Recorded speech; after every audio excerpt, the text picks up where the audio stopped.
Hello, my friends. I wanted to ask you what you think of this new setup here, what you would change about it, and how you think the sound is. I'm using a different sound setup than I typically do, so I would love if you could comment that you liked the video, you liked the topic, and you liked the sound and the visuals. I'm sort of sculpting this space into something new. I have some really big projects coming, so I'm prepping this space to be a useful area for presentation and for sharing of information. So let's get into this video about the B Celtic Double Ding and what the heck a double ding is. Let's take a look. Hey, my friends, what the heck is the B Celtic Double Ding? After playing this particular scale for maybe 6 years, 7 years, I've spent quite a bit of time teaching and performing and just working with that particular instrument. And I'm finding that even in the modern day, there's still a lot of confusion between the B Kurd, the B Celtic, and the B Celtic Double Ding. Part of the popularity of this instrument early on was my excitement about it. It was a new Rav scale. There was no double ding instruments yet from Rav. So I was really excited in my first review video many years ago. Still love the instrument, but I think I can give you a clearer picture of how they differ and whether it's a good fit for you or not, because I don't think it's a good fit for every style of player. But I do think it's a great instrument overall anyways. I will say at the start of the video too, the B Kurd is not a double ding. It was mislabeled on Rav's website many years ago, and that sort of incorrect phrasing has been with it the entire time. A double ding means it has two lower notes that could substitute for the ding. So in the case of the B Celtic Double Ding, it's an A2 in the center and a B2 in the 1 position. The B Kurd doesn't have that. The B Kurd is just a normal Celtic scale that has a half step in the 2nd position, has no other extra low notes. What they were talking about back then were these 2 notes on top of each other. And this just is a double note. That's all it is. So just wanted to clear that up at the start. B Kurd is not a double ding. Let's take a look at the Celtic first, and we'll go through each of the scales, and then we'll talk a little bit about why the B Celtic Double Ding has become so popular. First up, B Celtic. All right, so here is the B Kurd.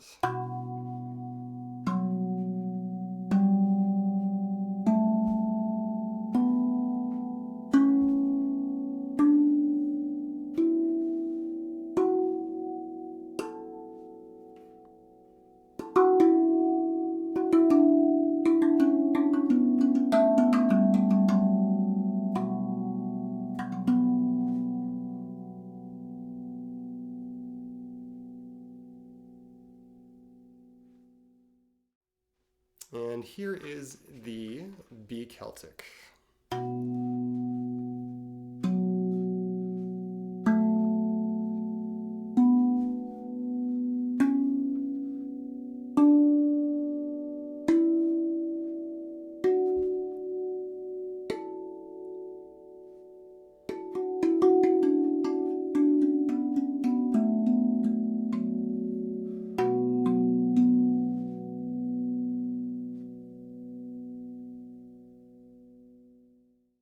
And now the B Celtic Double Ding.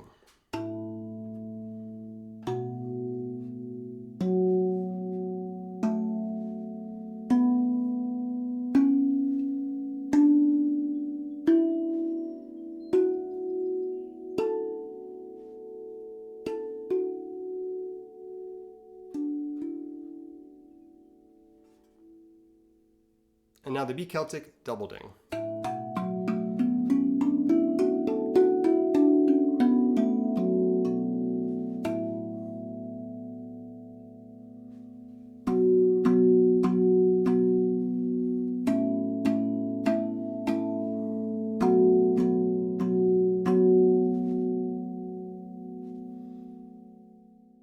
Now, on the B Celtic Double Ding, we really have 2 focal points, and this is what makes this instrument different than a Celtic or a Kurd.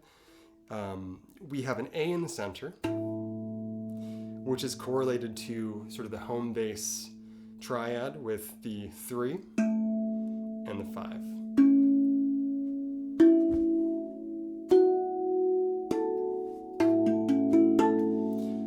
kind of think of the center, 3, 5, 7, 9 as all being united together. And that's the sort of major way of thinking about this scale.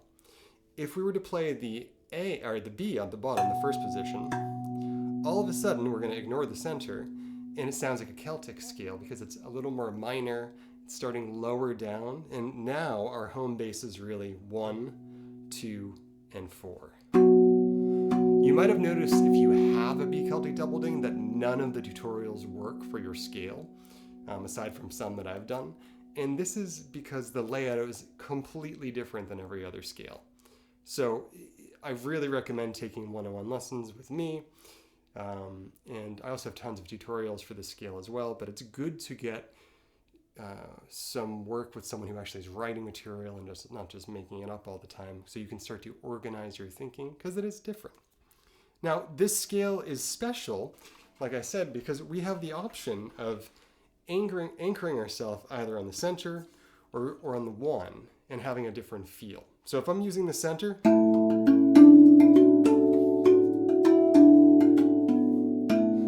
my bottom note becomes the 3 essentially. So I'm going up center, which is A, 3, 4, 5, 6, 7, 8, 9. If I'm making it feel minor, I'm starting from the 1 and walking straight up to the top of the scale.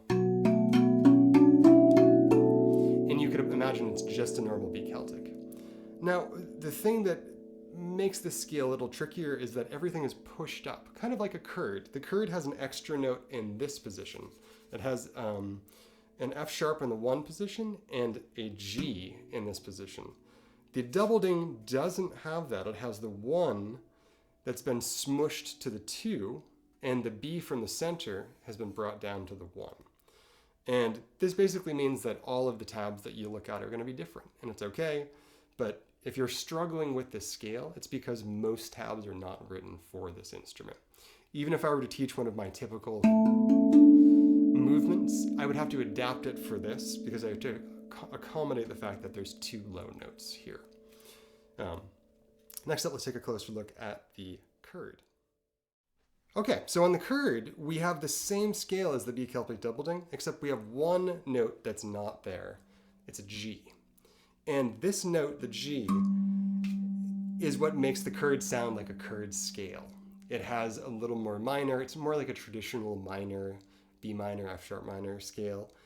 And because of this half step, we have a whole variety of things that we can add to our music now. And there's a bit of tension. If I'm playing from the 1, if I move to the 2, I move to the 3, and then move to the 4. You can hear that this note builds a little more tension in what we're doing. The home base, the landing place for everything on the scale is center, 1, 4, and 8. That's the octave and 5th of the center note. Knowing where your octave note is makes a huge difference. And you can actually think of from the 3rd note up on the Kurd scale, you could imagine that it's just like the B Celtic Double Ding. It's really just these 2 notes that are different on the double ding and of course the center. On the Celtic, we have another interesting phenomenon where we have the same exact scale as the Kurd, no difference, except we now have a different note in this position. It goes F sharp, A, B. So this scale, unlike the Kurd, which is center 1, 4, 8, this one is oriented center 1, 3. And you can find most of the notes on each of the scales walking up. So if you're used to playing something on the Celtic, it's really easy to move it to Kurd. From Kurd to Celtic is a little harder if you've made use of that half step, the G in this case, but it's totally doable. So again, I'm just going to walk up so you can hear it. Whenever I want to resolve, I'm going to be landing center 1, 3, or center 1, 7.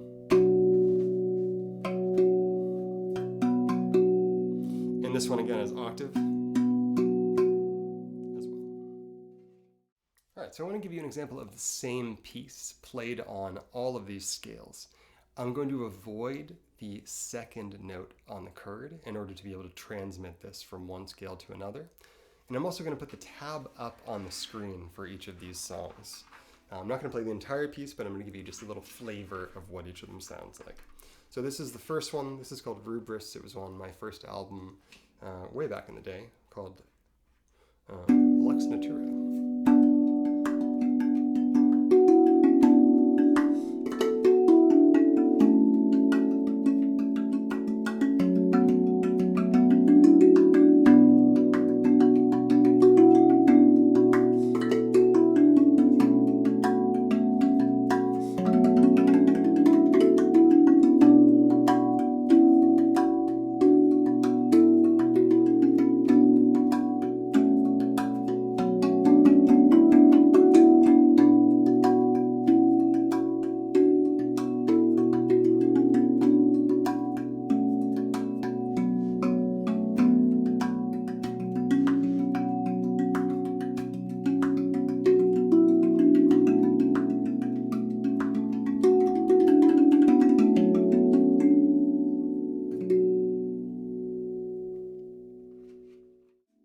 All right, now I'm going to do the same thing on the B Celtic Double Ding.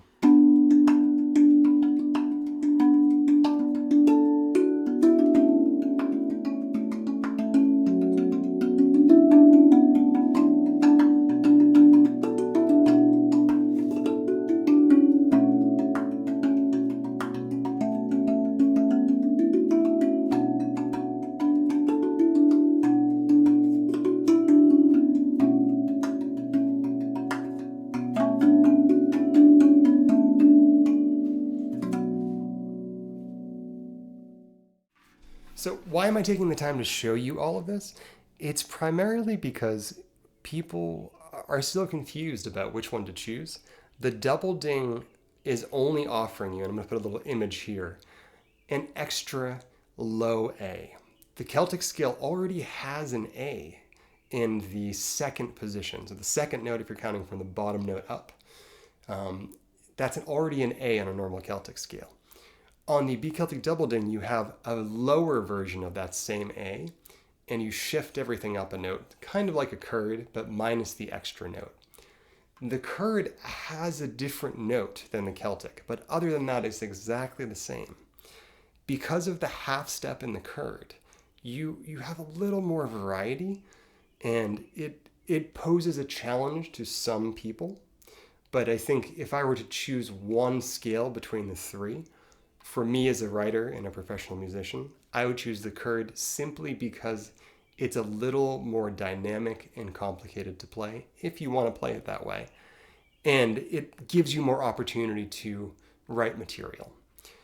The complaint people have with the Celtic sometimes is that where it feels pentatonic, it can feel limiting for some people.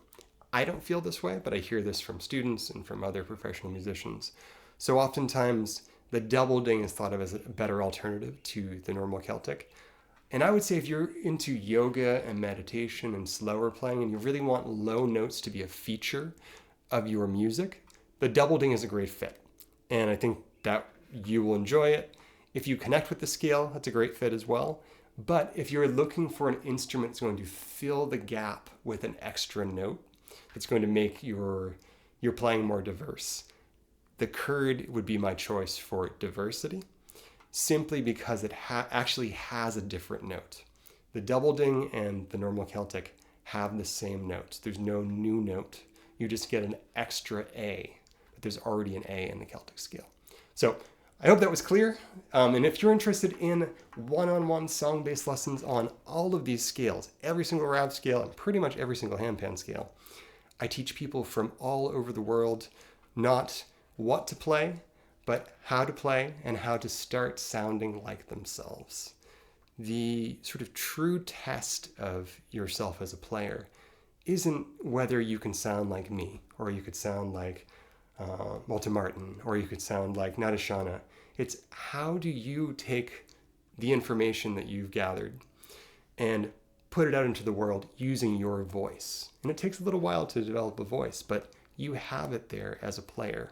And the more you learn material, the more you repeat things, the more you work in a structured way, the more you're going to find that voice and allow yourself to really grow as a musician. It is very stunting to always improvise. It's also very important to improvise, but you will have trouble making progress if you only improvise. So I really suggest, whether it's just free online lessons I offer, or you could join the thousands of people I've worked with. I teach about 1,000 lessons a year, online and in person. Really recommend you look into those. Rewildyoursoulmusic.com. And if you're interested in checking out where I'm playing next or traveling to, you can also find that on rewildyoursoulmusic.com in my calendar events. Be sure to sign up for the newsletter on there as well, and like and subscribe if this video was useful for you. Talk to you guys soon, and let me know what you think of this format of video and my new setup.